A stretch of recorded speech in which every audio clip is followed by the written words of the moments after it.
விதியை மாற்றியவர் விதியை மாற்றியவர் யார் அப்படின்னா இடைக்காட்டு சித்தர். விதியை மாற்றியவர் இடைக்காட்டு சித்தர். இவர் வந்து திருவண்ணாமலையில் இருந்ததாக சொல்கிறாங்க. ஏற்கனவே திண்டுக்கல் பக்கத்தில் இடைக்காடுங்கிற ஊரை சேர்ந்தவர் அப்படின்னு சொல்கிறாங்க. திருவண்ணாமலையில் தான் அவருடைய இடைக்காடருடைய ஒரு அமைப்பு இருக்குது. அவர் வந்து என்னென்னா மழை வராது அப்படிங்கிறத முடிவு பண்ணி தான் வளர்த்த ஆடுகளுக்கெல்லாம் என்ன பண்ணார் அப்படின்ட்டு இந்த திருகளி கொடுத்து வந்தார். அவர் சொன்ன மாதிரி வறுமை வந்தது, வறட்சி வந்தது. அப்போ என்னென்னா இவர் மட்டும் நல்லா இருந்தார். உடனே என்ன பண்ணாங்க, நவகிரகங்கள்லாம் இவர் பார்க்க வருது. பார்க்க வந்ததும் இவர் என்ன பண்ணுறாரு அப்படின்னு கேட்டிங்கன்னா, நம்ம வீட்டுக்கு வந்தால் விருந்தாளி பண்ணி தண்ணி கொடுக்குற மாதிரி அந்த வீட்டுக்கு அந்த பால் தருது, இங்கே சாப்பிடுங்கங்கிறாங்க, மாட்டேனுங்கிறாங்க. எங்கள் விருந்துக்கு வந்தால் சாப்பிடணுங்க அப்படின்னு சொல்லி அவர் இடைக்காட்டு சொல்கிறாரு. அப்புறம் எல்லா டம்ளருக்கு எடுத்து ஆளுக்கு ஒரு டம்ளர் குடித்தாங்க. குடித்ததையுமே என்ன பண்ணாங்க, மயக்கம் போட்டு விழுந்துறாங்க. காரணம் என்ன, இவர் கொஞ்சம் கொஞ்சமாக கொடுத்து பழக்கப்படுத்தியிருந்தார்.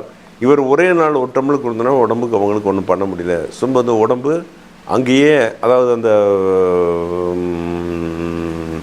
அதாவது அந்தந்த பழக்க வழக்கத்துக்கு நம்ம உடம்பு பழகிரும். அந்த திருகளி பாலை குடித்து பழகிற மாதிரி பழகிடுது.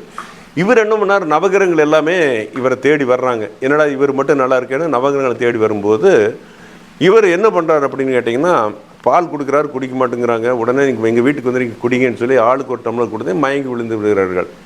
அப்போ எந்த இடத்தில் போட்டால் இந்த நவகிரகங்களை போட்டால் மழை வருமோ அந்த இடத்துல வந்து இதை கொண்டு போய் போடுறார். நவகிரகங்களை அங்கங்கே உட்கார வைக்கிறார். உட்கார வைக்க மழை கொட்டுன்னு இந்த நாடெல்லாம் ஜெயிக்குதாமா.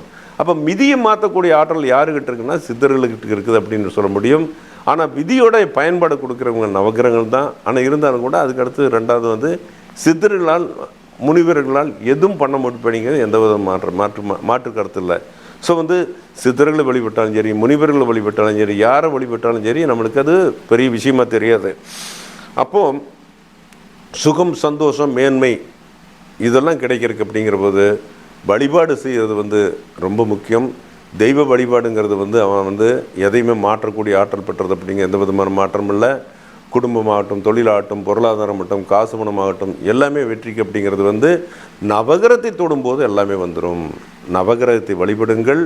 வீட்டில் வந்து 27 சுற்றி சென்று சரி, பக்கத்து வீட்டில் உங்கள் வீட்டுக்கு அருகில் உள்ள கோயில் சென்று 27 முறை வழிபடும் போது நவகிரகம் எப்படி இடைக்காட்டு சித்திரம் வந்து வந்த நவகிரகங்களுக்கு வந்து உணவு கொடுத்து சரியான இடத்தில் போட்டு மழை பெய்ய வைத்தாரோ, நாமும் அதே போல நவகிரகத்தை வழிபடும் போது நமக்கும் ஜாதகத்தில் உள்ள அமைப்பின்படி பலன்கள் மாறி வெற்றி பெறக்கூடிய வாய்ப்பை தருவார் அப்படிங்கிறது எந்த விதமான மாற்றையும் இல்லை.